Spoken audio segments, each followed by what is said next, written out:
Hello mini rabbits, ഇന്ന് നമുക്ക് അടിപൊളിയായിട്ട് ഹോം മെയ്ഡ് ക്ലേ എങ്ങനെ വീട്ടിലുണ്ടാക്കാൻ നോക്കിയാലോ. അപ്പോൾ നമുക്ക് അടിപൊളിയായിട്ട് ഒരു ദിവസം കൊണ്ട് തന്നെ നമുക്ക് ഈ ക്ലേ ഉണ്ടാക്കിയെടുക്കാൻ പറ്റും കേട്ടോ. അപ്പോൾ ഞാൻ കുറച്ച് മണ്ണ് എടുത്തിട്ടുണ്ട്. നമുക്ക് ഏത് മണ്ണ് വേണമെങ്കിലും എടുക്കാം കേട്ടോ.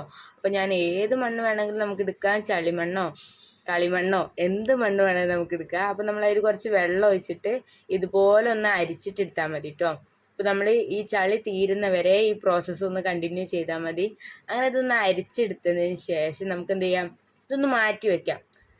ഇങ്ങനെ മാറ്റി വെച്ച ഈ ഒരു മിക്സ് നമ്മൾ നന്നായിട്ട് ഊറി വന്നിട്ടുണ്ടാവും. അപ്പോൾ അതിന് മേലുള്ള വെള്ളം നമുക്കിങ്ങനെ ഊറ്റി കളയാം കേട്ടോ. അപ്പോൾ നമ്മുടെ ചാനൽ ആദ്യമായിട്ട് കാണുകയാണെങ്കിൽ ലൈക്ക് ചെയ്യുക, ഷെയർ ചെയ്യുക, സബ്സ്ക്രൈബ് ചെയ്യുക, അടുത്തുള്ള ബെൽ ബട്ടണും കൂടി അമർത്താം കേട്ടോ. അപ്പോൾ നമ്മൾ ഈ ചളിയൊക്കെ ഒന്ന് ഊറ്റി എടുത്തിട്ടുണ്ട്. ആ വെള്ളം ഒന്ന് കളഞ്ഞാൽ മതി.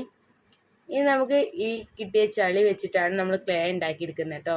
അപ്പോൾ അതിന് വേണ്ടിയിട്ട് ഞാനൊരു ന്യൂസ് പ്രിൻ്റ് എടുത്തിട്ടുണ്ട്. ഇത് ഒരു ദിവസം കൊണ്ട് ഉണ്ടാക്കാൻ വേണ്ടിയിട്ടാട്ടോ ഞാൻ ന്യൂസ് പേപ്പറിൽ വയ്ക്കുന്നത്.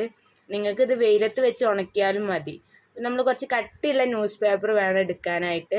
2-3 ലെയറായിട്ട് വേണം കേട്ടോ ന്യൂസ് പേപ്പർ എടുക്കാൻ, അല്ലെങ്കിൽ വേഗം ന്യൂസ് പേപ്പർ ഒന്ന് പൊതിർന്ന് പോകും. അപ്പോൾ നമുക്ക് ഈ അയൺ ബോക്സ് വെച്ചിട്ട് ഒന്ന് അയൺ ചെയ്തെടുക്കാം. നമ്മൾ മെല്ലെ ചെയ്യണം, അല്ലെങ്കിൽ ഇതുപോലെ നമ്മളെ ചളിയൊക്കെ തെറിച്ച് പോകും കേട്ടോ. അപ്പോൾ നമ്മൾ തെറിച്ചതൊക്കെ നമ്മൾ ഒന്ന് തുടച്ചെടുത്തിട്ടുണ്ട്.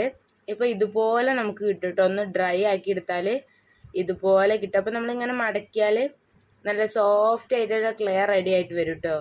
അങ്ങനെ നമ്മളിത് മൊത്തത്തിൽ ഇതുപോലെ ചെയ്യാം കേട്ടോ. അപ്പോൾ നിങ്ങൾ അയൺ ബോക്സ് ഒക്കെ ഉപയോഗിക്കുമ്പോൾ ഒന്ന് സൂക്ഷിച്ചിട്ട് ഉപയോഗിക്കുക കേട്ടോ. അപ്പോൾ നമ്മളിതൊക്കെ ഒന്ന് വടിച്ചെടുത്തിട്ടുണ്ട്. അപ്പോൾ നമുക്ക് ഇങ്ങനെ കേട്ടോ കിട്ടുക. അപ്പോൾ നമ്മൾ നേരത്തെ എടുത്ത് വെച്ച് കുറച്ച് ചളിയുടെ ബാക്കി ഉണ്ടേന് അതും കൂടെ ഇതിലേക്ക് മിക്സ് ചെയ്യുമ്പോൾ നമുക്ക് നല്ല സോഫ്റ്റ് ആയിട്ടുള്ള ക്ലേ തന്നെ കിട്ടും കേട്ടോ. അപ്പോൾ നമ്മളിതൊന്ന് നന്നായിട്ട് മിക്സ് ചെയ്യുക. അപ്പോൾ ഞാൻ ഈ വീഡിയോയിൽ കാട്ടുന്നത് തന്നെ നിങ്ങൾക്ക് കണ്ടാൽ മനസ്സിലാവും എത്രത്തോളം സോഫ്റ്റ് ആണെന്ന്. അപ്പോൾ ഞാനിതിലേക്ക് ഈ ക്ലേക്ക് നല്ല ഒരു മണമൊക്കെ കിട്ടാൻ വേണ്ടിയിട്ടാട്ടോ ഞാൻ കംഫേർട്ട് യൂസ് ചെയ്ത്. നിങ്ങൾക്ക് കംഫേർട്ടോ എന്ത് വേണമെങ്കിൽ ഉപയോഗിക്കാം. ഇതൊന്ന് ജസ്റ്റ് ഒരു മണത്തിന് വേണ്ടിയിട്ടാട്ടോ. അപ്പോൾ നമുക്ക് നല്ല പെർഫെക്റ്റ് ആയിട്ടുള്ള ക്ലേ നമുക്ക് വീട്ടിൽ തന്നെ തയ്യാറാക്കിയെടുക്കാം. അപ്പോൾ ഇതുപോലെ നല്ല സൂപ്പറായിട്ട് കിട്ടും. ഇങ്ങനെ കിട്ടിയതിന് ശേഷം നമ്മൾ എയർ ടൈറ്റ് ആയിട്ടുള്ള ഒരു കണ്ടെയ്നറിൽ നമുക്ക് സൂക്ഷിച്ച് വെക്കാം കേട്ടോ. അപ്പോൾ ഞാനിവിടെ നല്ലതായിട്ട് കവർ വെച്ചിട്ട് റാപ്പ് ചെയ്തെടുക്കുകയാണ്. അപ്പോൾ നമുക്ക് അടിപൊളിയായിട്ടുള്ള ക്ലേ വീട്ടിൽ തയ്യാറാക്കാം.